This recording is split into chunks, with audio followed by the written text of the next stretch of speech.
내어놓은 갈대 상자, 믿음으로 내어놓은 갈대 상자라는 제목으로 하나님의 말씀 선포하겠습니다. 성경에는 하나님의 사랑과 정의가 상실된 시대가 종종 있었어요. 아무리 하나님께 기도를 해도 응답이 없고 아무리 노력해도 세상은 변하지 않고 더 잔인해지고 악해지는 시대가 있었습니다. 그런 시대가 바로 출애굽기 시대였습니다. 이집트 제국의 그 왕이었던 바로 왕인 그 70명이 남짓한 그 야곱 후손들이 60만 명으로 이렇게 번성하자 상당히 위협감을 느끼고 두려움을 느꼈습니다. 그래서 아주 좀 잔인한 명령을 내렸죠. 갓 태어난 히브리 남자 아이는 모두 나의 강에 버리라 하는 이런 잔인한 명령을 내렸습니다. 그러니까 이집트에는 큰 강이 나일강이 있었잖아요. 그 나일강에는 악어들이 좀 많았다고 합니다. 그러니까 악어들이 있었기 때문에 가난 아이를 나일강에 버린다는 것은 너무도 잔인한 그런 살인 행위였죠. 이러한 이스라엘 백성에게는 이런 상황들이 정말 어떻게 보면 한 줄기 빛조차 없는 그런 소망조차 없는 그런 잔인한 절망적인 시대에 살고 있었죠. 그런데 이런 절망적인 상황에서 한 레위 가정에서 정말 잘생긴 아이가 태어납니다. 그 아이가 태어났을 때 부모님은 기뻐했었겠지만 그 아이에게는 사망의 운명을 타고났겠죠. 하지만 그의 어머니였던 요기벳은 믿음으로 그 아이의 운명을 바꾸게 됩니다. 오늘 본문에서 요기벳이 어떻게 보면 가정의 운명, 자신의 생명과 남편의 생명을 걸고 믿음으로 아기를 양육한 이유가 무엇일까? 그리고 가장 사랑하는 아기를 갈대 상자에 담아 내어놓았을 때 하나님께 받는 은혜는 무엇일까? 오늘 말씀을 통해서 함께 살펴보겠습니다. 함께 있습니다. 요기벳은 믿음으로 아이를 양육하고 갈대 상자에 아멘. 그러니까 레위 가문에 아므람과 요게벳이라는 한 가정이 있었는데 어려운 상황에서도 정말 그들은 하나님을 경외하고 그리고 믿음의 가정을 일구었던 가족이었습니다. 그들은 하나님이 은혜를 주신 그 아이를 끝까지 지키고 싶었던 마음이 있었어요. 특별히 그 아기의 엄마인 요게벳은 그 아이의 모습에서 너무너무 아름다운 예쁜 모습을 보았죠. 그래서 그 아이가 하루라도 더 있고 싶어서 몰래 숨겨서 길렀던 것을 보게 돼요. 우리 2절 말씀이죠. 그 여자가 임신하여 아들을 낳았는데 하도 잘생겨서 남이 모르게 석 달 동안이나 길렀다. 아멘. 그러니까 이 당시 이집트 제국의 바로 왕의 말은 곧 그 법이잖아요. 근데 그 왕이 그 지엄한 명령을 어긴다는 것은 죽음을 의미하는 거예요. 그럼에도 불구하고 요게벳은 왕의 명령을 어기고 3개월이나 아기를 양육했습니다. 그 이유가 뭐였어요? 여기 말씀 보니까 그 아이가 하도 잘생겨서 이 말을 하고 있어요. 하도 잘생겨서. 이 성경도 외모지상주의인가 라고 비판을 하셨어요. 혹자는 어떻게 사람을 외모로 평가하느냐 이렇게 말할 수가 있어요. 근데 성경은 결코 사람을 외모로 평가하지 않습니다. 근데 우리 교인들은 다들 잘생기고 멋있는 것 같고 아름다운 것서 하나님 외모로 평가하시나라는 생각도 잘못된 생각도 하는데 여튼 성경적인 거는 결코 하나님은 사람을 외모로 평가하지 않으시고 그 사람의 마음의 중심, 그 중심 안에 있는 믿음을 보시고 평가하시는 거예요.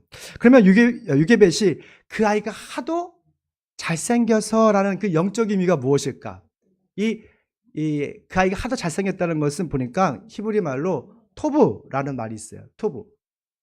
토브인데 이것을 보니까 good, fine, beautiful. 그러니까 이 안에 그 좋은 것, 선한 것, 그리고 목적이 있는 것, 이런 것을 의미하는 거예요. 이것을 말씀은 바로 하나님께서 엿새 동안에 세상을 창조하시고 반복하신 말씀이 있어요. 하나님이 보시기에 참 좋았더라 하고 똑같은 말이에요. 토브. 그러니까 요게벳은 그 아이를 통해서 하나님께서 그 아이를 향한 어떤 목적을, 구원의 목적, 계획을 알았던 것 같아요. 믿음의 시선을 통해서 요게벳이 그 아이 속에 있는 하나님의 특별한 선하심 그리고 구원 계획을 보았던 것이죠. 그래서 요게벳은 이집트의 왕의 지엄한 명령을 무시하고 생명의 위협을 받으면서조차도 아이를 3개월 동안 숨기고 양육했습니다. 그것이 히브리서 11장 23절에 나와요. 함께 있습니다. 모세가 태어났을 때 믿음으로 그 부부는 석 달 동안 아기를 숨겨두었습니다. 그들은 아이가 잘생긴 것을 보았기 때문입니다. 그들은 왕의 명을 두려워하지 않았습니다. 아멘. 그래서 아이가 잘생겼던 것은 외모가 정말 예뻤다는 것을 넘어서 하나님 보시기에 정말 특별한 계획이 있었고 구원의 목적이 있었다는 것을 알았던 거예요. 하나님의 선하심을 알았던 거예요. 믿음으로. 사랑하는 성도 여러분, 우리가 믿음을 가질 때 우리를 두렵게 하는 그림자는 떠나갈 걸 믿습니다. 우리가 믿음의 눈으로 우리 앞에 있는 다양한 고통의 문제를 바라보십시오. 그러면 우리의 괴롭히던 그 문제를 통해서 축복하시는 하나님의 계획을 발견할 수 있고, 또 우리 힘들게 하는 그 두려움의 구름이 사라지고 햇살 같은 평화가 우리 마음을 주장할 걸 믿습니다. 정말 믿음의 시선으로 우리를 어렵게 하는 그 고통의 문제들을 안에서 하나님의 선하심을 발견하는 저는 되시길 축원합니다. 요기벳은 믿음으로 아기의 모습에서 하나님의 구원의 계획을 발견했어요. 그런데 세상은 그렇게 호락호락하지가 않더라고요. 요기벳도 어쩔 수 없이 그 아이를, 사랑하는 아이를 갓대 상자에 담아서 날강에 내어놓을 수밖에 없었습니다. 우리 3절 말씀이죠. 함께 있습니다. 그러나 더 이상 숨길 수 없어서 갓대 상자를 구하다가 역청과 송증을 바르고 아이를 거기에 담아 강가의 자들 사이에 놓아두었다. 아멘.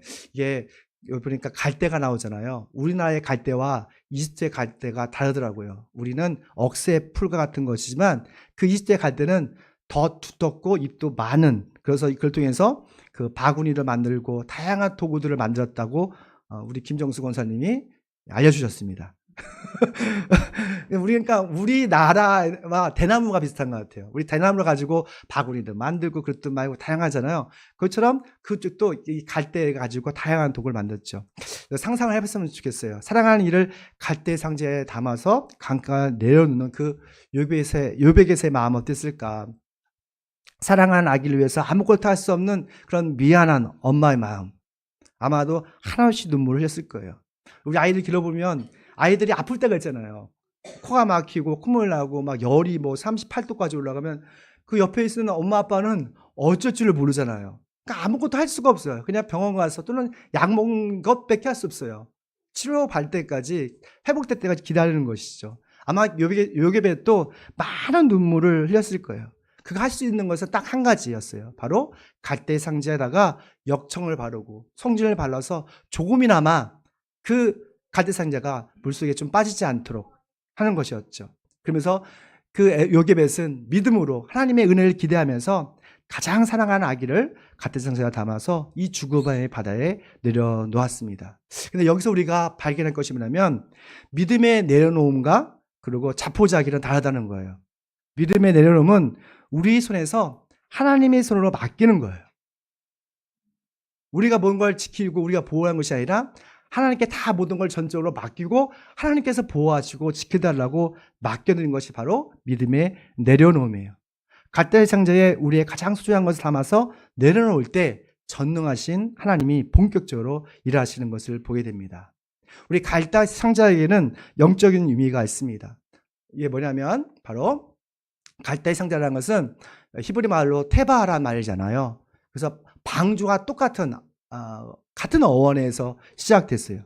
갈대 상자와 방주는 똑같습니다. 여러분, 방주는 배가 아니죠. 배처럼 생긴 큰 물체라고 했어요. 왜냐하면 방주는 키가 없어요. 닷도 없어요.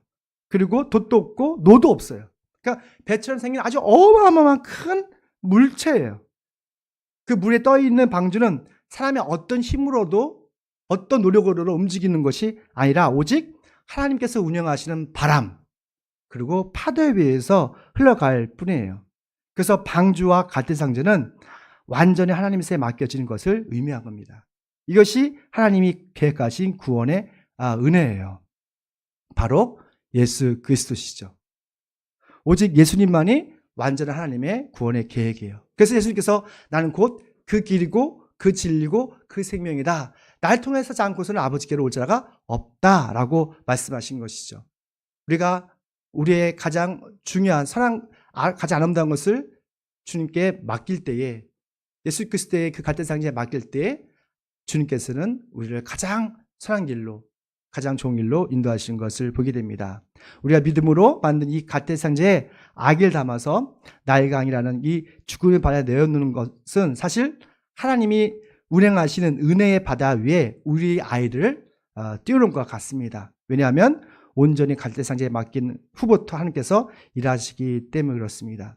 사랑하는 성도 여러분, 우리가 정말 지키고 싶어하는 그런 소중한 물건들이 있잖아요. 그 보물들을 오늘 이 시간 갓대상자에 담아 주님께 내려놓기를 소망합니다.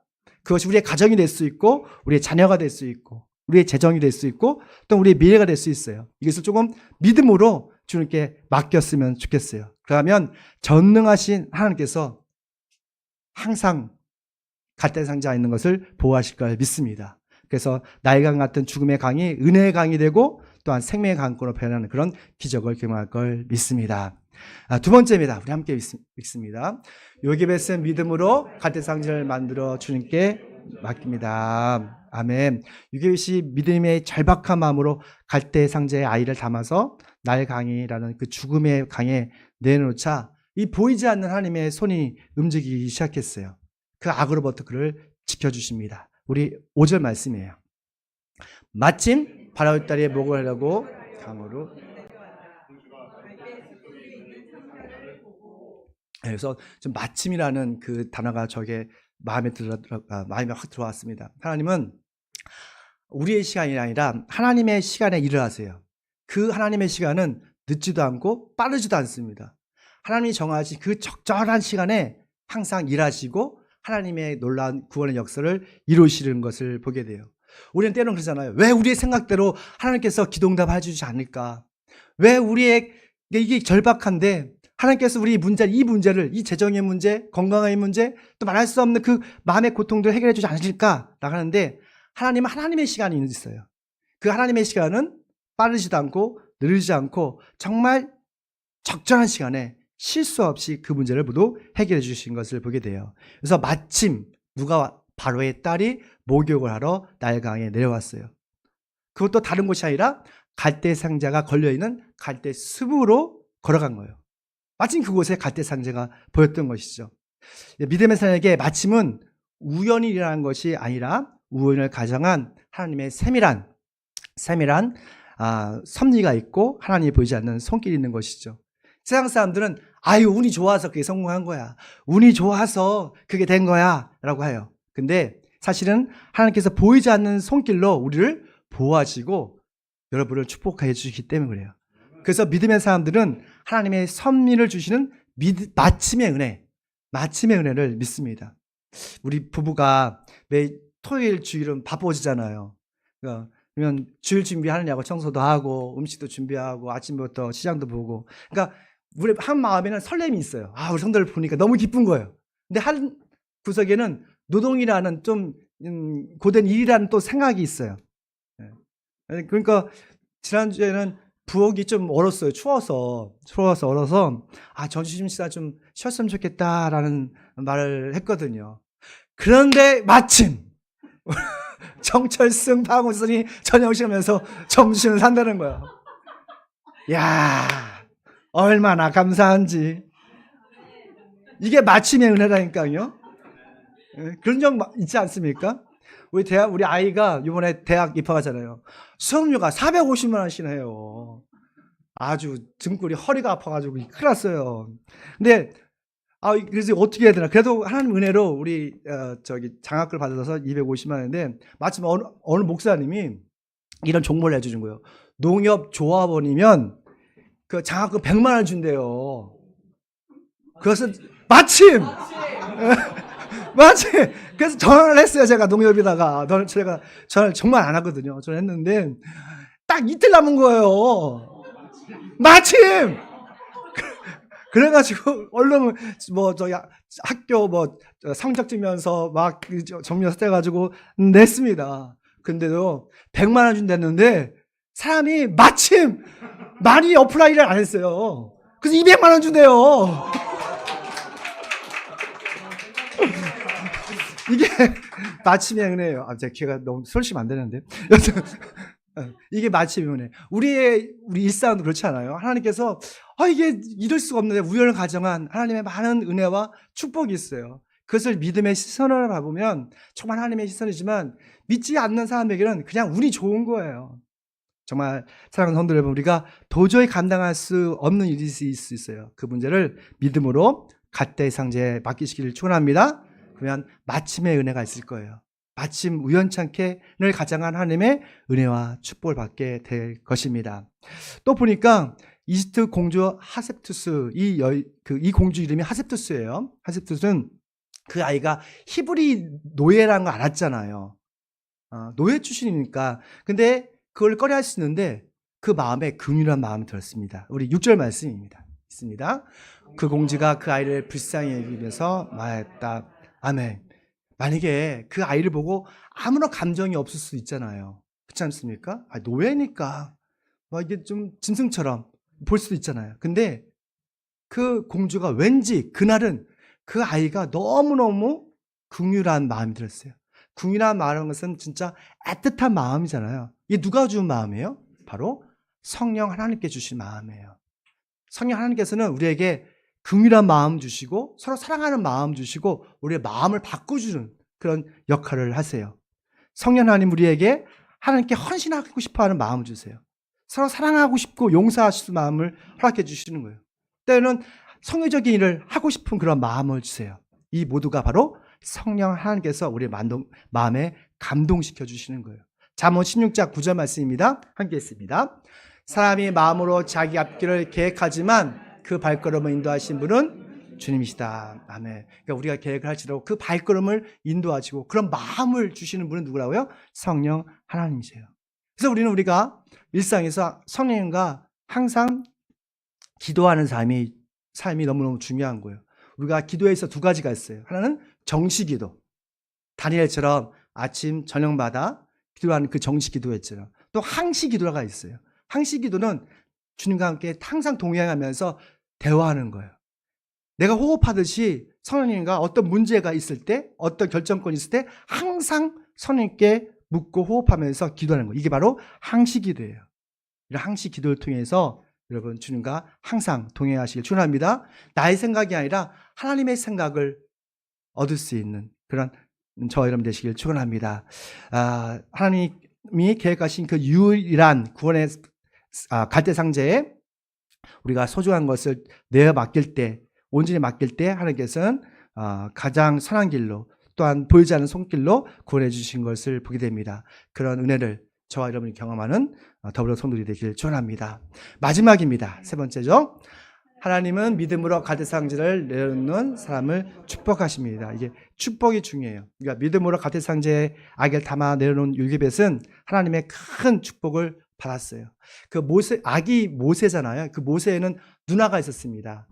미리암인데 미리암이 지혜롭게 하셉투스 공주를 만나서 제안하죠. 유물 제가 데려와도 될까요?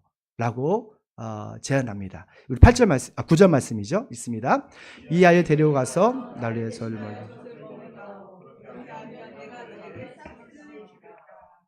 예, 이게 보면 나를 대신한 젖을 먹여달라고. 이게 이스라엘 공주가 그 요게벳에게 말을 하는 거예요. 그러니까 양육비를 받으면서 자기 자식에게 젖을 먹이는 거예요. 야, 놀랍지 않습니까? 요즘 우리나라 복지가 아무리 좋아도 그 아이의 양육비가 다 나오지는 않죠? 예. 근데 이 요게벳이 믿음으로 온전히 주님께 내어놓자 놀라운 축복이 있었어요. 자기 아이를 양육비를 받으면서 기를 수 있는 축복을 받습니다. 또 이 아이는 놀랍게도 성장해서 정말 이집트 공주의 양자가 돼요. 양자. 그러니까 너무도 하찮은 노예에서 제국의 왕제가 됐던 거예요. 그게 바로 모세였습니다. 40년 후에 이집트 왕제로 성장한 모세는 이스라엘 백성을 이집트 제국에서 구하는 영적인 지도자가 되었던 것을 보게 돼요. 여기서 우리는 불가능한 일을 가능케 하시는 전능하신 하나님을 만날 수가 있어요. 구원의 하나님은 이 하찮은 노예의 아들을 제국의 왕자로 삼아주셨어요. 이게 반전의 하나님이세요. 우리도 저희는 죄의 자녀였지만 하나님의 진노의 자녀였지만 예수 그리스도를 통해서 하나님의 영광스러운 자녀가 되었어요. 이것이 바로 반전의 하나님이십니다. 사랑하는 성도 여러분, 하나님의 유일한 구원의 방주,